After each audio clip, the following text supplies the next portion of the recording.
Bismillahirrahmanirrahim. Waltakum minkum ummatun yad'una ilal khairi wa ya'muruna bil ma'ruf wa yanhauna 'anil munkar. Assalamualaikum warahmatullahi wabarakatuh. Ya. Di sini makna yang dikehendaki adalah bersiwak, melakukan proses, bukan bendanya. Ya, kalau saya bilang saya bersiwak, berarti itu perbuatannya. Kalau saya bilang saya kasih siwak, itu berarti bendanya. Di sini adalah kegiatannya. Ma'a kulli uduk, setiap uduk. Ya, uduknya di sini bisa uduk wajib, bisa uduk sunnah. Sebagaimana kita sudah sampaikan pada pengajian lalu, merupakan mukaddimah dari pembahasan bab ini, ada uduk yang sifatnya sunnah di 10 tempat. Di 10 tempat disunnahkan beruduk, yang jelas keterangannya dan sudah masyhur di kitab-kitab para ulama. Salah satunya adalah disunnahkan uduk setiap batal uduk kita. Sunnahkan beruduk kalau sudah ketemu suami istri baru pergi tidur, tidak mesti kita mandi. Sunnahkan beruduk kalau sudah bertemu suami istri lalu mau makan, jangan langsung makan. Sunnahkan beruduk ketika sudah makan makanan yang tersentuh oleh api, kayu bakar, jagung bakar, ikan bakar, sate, itu disunnahkan beruduk. Ya, sunnahkan beruduk setiap waktu salat, meskipun masih ada uduk kita. Tidak batal uduk maghrib isya, tapi kalau mengundang itu sunnah. Sunnahkan beruduk suami istri yang masih muda, kalau mau mengulangi hubungan badan berikutnya, maka disunnahkan beruduk. Ya, sunnahkan beruduk itu banyak tempat. Di setiap mau berzikir, berdoa, dianjurkan kita beruduk. Dan di sini salah satu kegiatan uduk adalah bisiwak. Ya, itu hadis ini dikeluarkan oleh akhrajahu Malik. Ya, penulis di sini Imam Ibnu Hajar menyebutkan dulu Malik. Karena dia mengurut ini karena ini kitab penulis kitab yang tertua dalam kitab Al-Muwatta'nya, maka dia didahulukan.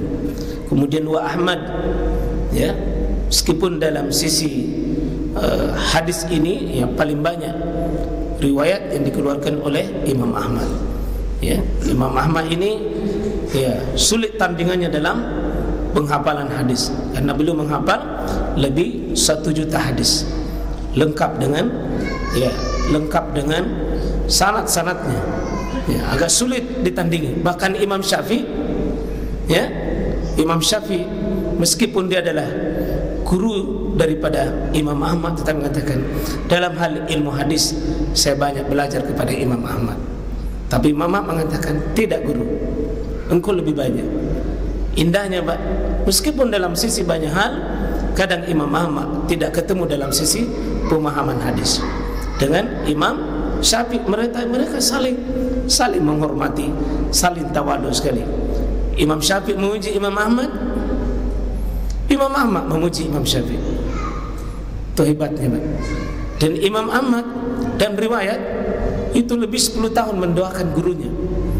Dan tidak pernah beliau putus berdoa untuk gurunya. Padahal bagaimana hebatnya itu Imam Ahmad. Itu salah satu bagian dari kelebihan Imam Ahmad, sangat menghormati guru-guru beliau, termasuk Imam Syafi'i rahimahullah. Kemudian wan Nasai, riwayat ini An-Nasai, ya. Kemudian wasahhahu Ibnu Uzaimah, ya. Sebenarnya hadis ini juga masih ada lanjutannya ini, cuma saya tidak lihat. Sebenarnya wa yazkuru Al-Bukhari ta'liqan. Itu di kitab aslinya Imam Bukhari juga meriwayatkan hadis ini cuma secara taklid. Ya, artinya secara tanpa sanad beliau riwayatkan. Ya. Beliau riwayatkan, artinya hadis ini meskipun tidak diriwayatkan di kitab sahihnya, Akan tetapi Imam Bukhari mengakui syarat-syarat hadis ini hadis yang sahih. Ya. Saya tidak lihat di tempat ini, tetapi dalam kalau kita buka Imam Bukhari meriwayatkan juga hadis ini, sehingga insyaallah saya sedikit isyarah, ya, kita sudah lihat mana siwak ini bahagian dari syariat Islam. Ya, mungkin banyak yang umat Islam sepelekan salah satunya. Ya, menggunakan kayu bisa sejenisnya, Pak. Sekarang sudah diproduksi jenis-jenis sikat gigi yang sifatnya fungsinya sama, membersihkan kotoran, ya, yang menempel pada gigi dan gusi dan menghilangkan baunya. Apapun. Ya, kalau di masa Nabi itu adalah kayu siwaknya, ya, karena itu yang ada. Itu yang ada. Dan kalau ada yang mau tetap pakai ini, ya selama tidak membebani, Pak, silakan. Ada sebagian saudara kita itu kalau mau sholat, dia keluarkan dulu itu, dia keluarkan siwaknya dari kantongnya, kemudian dia sikat. Tidak ada masalah. Karena memang ada juga nanti tempat untuk bersiwak itu indah likulli sholat, setiap mau sholat. Setiap mau sholat. Ya, kalau ada yang bisa praktekkan itu, ya, jadi bisa kayu apapun, ya, bisa kayu Arab, dan ini yang paling asli, paling sering, ya, bisa zaitun, bisa tangkai kurma, kayu jenis lain yang tidak mudah hancur dan tidak melukai mulut, itu intinya. Ya, jangan sikat gigi, Pak, yang gatal-gatal, ya, yang melukai.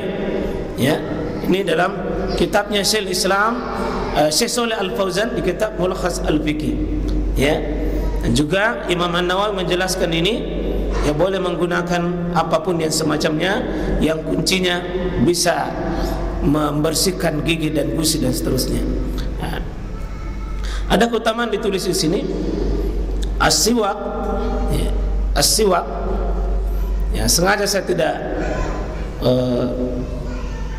kasih baris K itu karena cara membacanya, ada yang baca as-siwaka, ada yang baca dengan as-siwak, ya, dia jadikan isim, ya, matharatun lil fam mardatun lirrabb.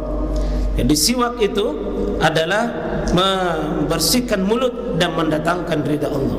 Di sini keutamaannya, dan di sini manfaat, keutamaan yang kembali pada diri kita yang bersiwak, dan keutamaan yang kembali kepada keridhaan Allah, syariat kita, diri kita, dan kepada Allah Subhanahu wa taala.